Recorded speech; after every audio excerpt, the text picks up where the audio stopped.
आज हम पढ़ने जा रहे हैं कक्षा 12वीं के पाठ्य पुस्तक वितान भाग 2 का पाठ जूझ, जिसे आनंद यादव ने लिखा है। जूझ मराठी के सुविख्यात कथाकार डॉक्टर आनंद यादव का बहुचर्चित उल्लेखनीय आत्मकथात्मक उपन्यास है। इस पाठ में उपन्यास के कुछ अंश मात्र ही रखे गए हैं। इस उपन्यास को 1990 में साहित्य अकादमी पुरस्कार से भी सम्मानित किया जा चुका है।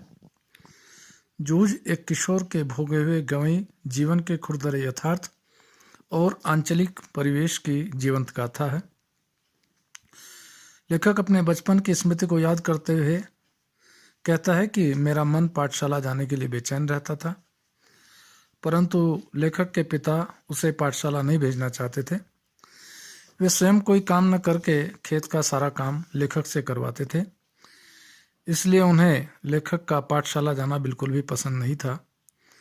एक दिन जब लेखक अपनी माँ के साथ कंडे थापने में सहायता कर रहा था, तो अपनी माँ से पाठशाला जाने की इच्छा व्यक्त करता है, परंतु माँ भी आनंदा के पिता से बहुत डरती थी, इसलिए अपने बेटे का खुला समर्थन नहीं कर सकती थी। लेखक स्वयं अपनी माँ से कहता है कि खेत के लगभग वे सभी काम खत्म हो गए हैं जो मैं कर सकता था, इसलिए तुम मेरे पढ़ने की बात दत्ताजी राव सरकार से क्यों नहीं करती। क्योंकि लेखक के पिता दत्ताजी राव के सामने नतमस्तक हो जाते थे और उनकी कोई बात मानने के लिए बाध्य थे, इसलिए लेखक को लगता है कि दत्ताजी राव ही शायद मेरे यानी कि लेखक के पाठशाला जाने का रास्ता खोल सकते हैं। रात के समय माँ बेटा दोनों दत्ताजी राव के घर अपनी फरियाद लेकर जाते हैं। माँ दत्ताजी राव को सब कुछ बता देती है कि उसका पिता सारा दिन बाजार में रखमाबाई के पास गुजार देता है और खेतों में काम आनंदा को करना पड़ता है। यह बात सुनकर दत्ताजी राव चिढ़ गए और उन्होंने लेखक के पिता को समझाने का आश्वासन देकर दोनों को घर भेज दिया। दत्ताजी राव के बाड़े का बुलावा दादाजी यानी कि लेखक के पिता के लिए सम्मान की बात थी, इसलिए बड़ी खुशी से दादा दत्ताजी राव के बाड़े में जाते हैं। आधे घंटे बाद बुलाने के बहाने लेखक भी वहीं चला जाता है। दत्ताजी राव लेखक को भी वहीं बैठा लेते हैं।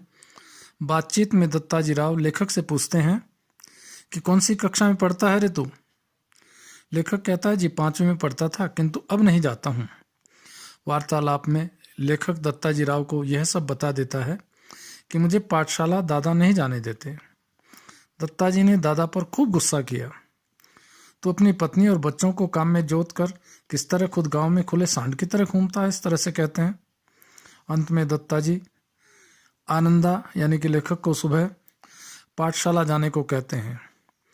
दादा मेरे यानी कि आनंद के पाठशाला जाने पर मान तो गए, परंतु पाठशाला 11 बजे होती है, इसलिए दिन निकलते ही खेत पर हाजिर होने के बाद खेत से सीधे पाठशाला जाना, सवेरे पाठशाला जाने के लिए बस्ता खेत में ही ले जाना, छुट्टी होते ही सीधा खेत में आना और जब खेत में काम अधिक हो तो पाठशाला से अनुपस्थित भी रह जाना आदि का आदेश देते हैं। आनंदा दादा की सारी बातें मंजूर कर लेता है। उसका मन आनंद से उमड़ रहा था, परंतु दादा का मन आनंदा को पाठशाला भेजने के लिए अभी भी तैयार नहीं था। वे कहते हैं कि हाँ, अगर किसी दिन खेत में नहीं आया तो गांव में जहां मिलेगा वहीं को चलता हूं कि नहीं तुझे देख, तेरे ऊपर पड़ने का भूत सवार हुआ है। मुझे मालूम है कि बलिस्टर नहीं होने वाला है तू। आनंदा गर्दन नीची करके खाना खाने लगा था।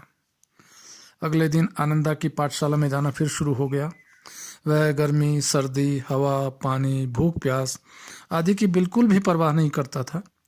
खेतों के काम की चक्की में पिसते रहने से अब उसे छुटकारा मिल गया था। खेतों के काम की चक्की की अपेक्षा पाठशाला में मास्टर की छड़ी की मार आनंदा को अच्छी लगने लगी थी। वह इस मार को भी मजे में सहन कर रहा था। गर्मी की कड़क दोपहरी का समय पाठशाला की छाया में व्यतीत हो गया।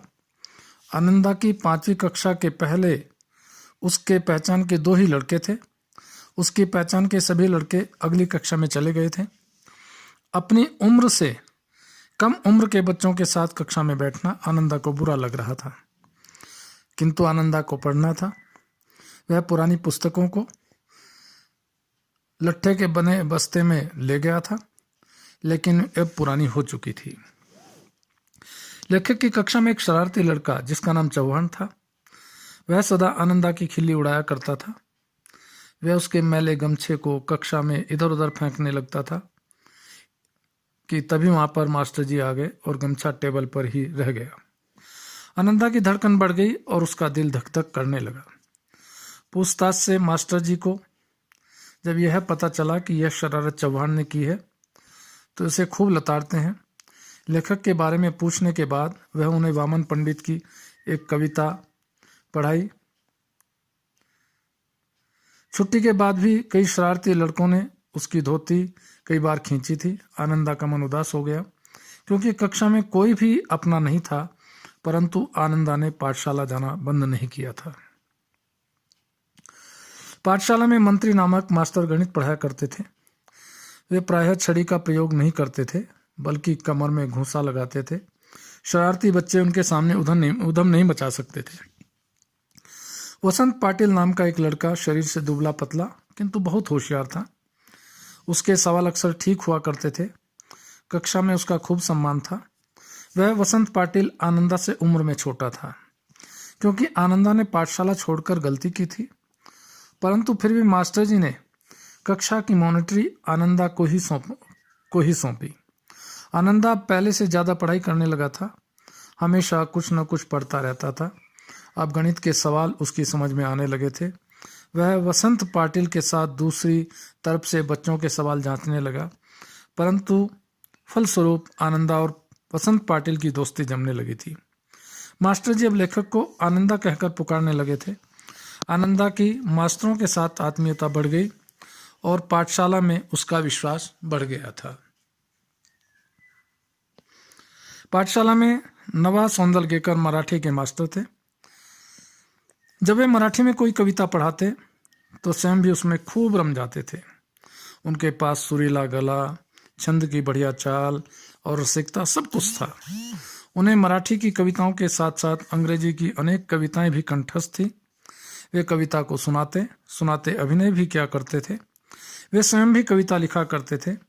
जब मास्टर जी अपनी लिखी कविता सुनाते थे तो आनंदा उन्हें तल्लीनता के साथ सुना करता था। वे अपनी आंखों और प्राणों की सारी शक्ति लगाकर दम रोककर मास्टर जी के हाव भाव, चाल, गति और रस का आनंद लेता था। जब आनंदा खेत में काम करता था तो भी मास्टर जी के हाव भाव, यति गति और आरोह अवरोह के अनुसार ही गाया करता था। वह कविता गाने के साथ साथ अभिनय भी करने लगा था। पानी से क्यारियां कब भर जाती थी उसे पता भी नहीं चल पाता था।